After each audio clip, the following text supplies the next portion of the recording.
Here's the update, prayer update for you.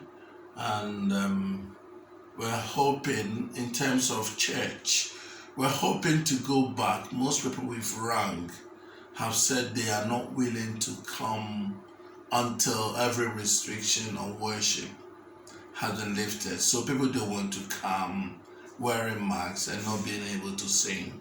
So we're looking to when the government would take off all restrictions and we can meet again as a church and do what we do as a church people. So that might be June according to the government's roadmap. So please pray for us as we look forward to gathering again in June. Okay, and first on our prayer requests, obviously we have prayer requests for our church, but if we could just remember our Queen in your prayers after the passing of Prince Philip. So yes, very, very sad for her. So we just pray for this next week that she has comfort from her family and from her faith, because we know she has a faith in God, in preparation for the funeral next Saturday.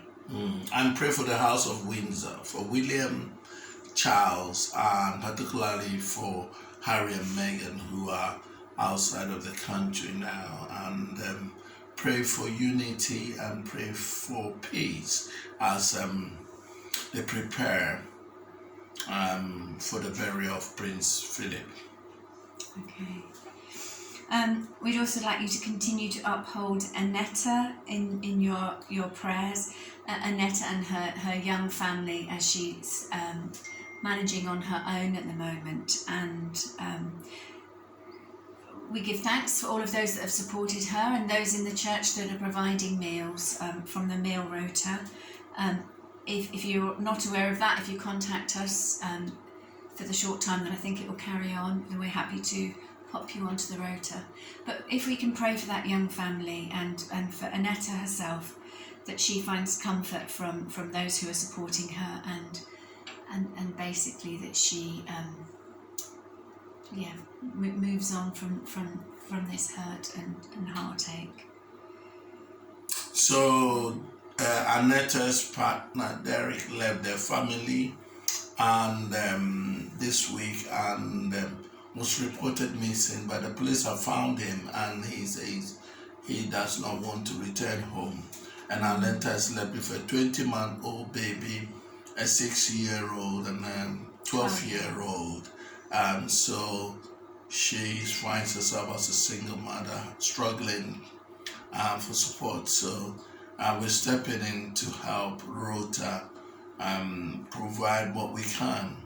And so if you're happy to be involved, contact myself or any of the leaders or Heather and let us know what you can provide, and we'll rota you into the rota that goes for the provision of meals for Annette and her young family. Okay. If we can continue to hold Vicky and David in our prayers. David's dad is still in hospital, but he is improving. His mum is currently being looked after by the sister. I just continue to hold them and pray for them to get back together, as the dad was support for the mother, who has her own problems, health problems. And as a way of announcement, I have to give notice that there will be a church meeting on the 27th of May.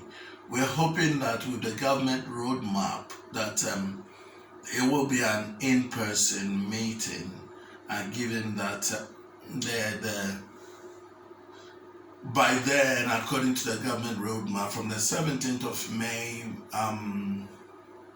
up to 30 people will have to read the guidelines again, but and see whether it's a moving goalpost. But even at our church meetings, we don't have up to 30. So we're hoping that by then the government guidelines will make it possible for us to have in-person meeting, our first in-person meeting for a long time unless the government guidelines prohibit us, in which case we'd have to go back to Zoom. But we are praying that the May church meeting will be one face-to-face, in person, albeit we may have to wear masks. We'll see what the government guideline says then. So as we come to this week, the end of everything that we brought, let's bring all those thoughts and everything we've shared in prayers.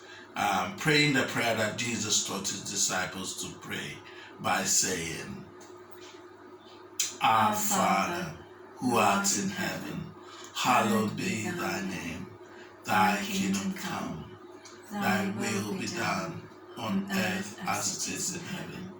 Give us this day our daily bread, and forgive us our trespasses, as we forgive those who trespass against us. And lead us not into temptation, but deliver us from evil. For thine is the kingdom, the power, and the glory, forever and ever.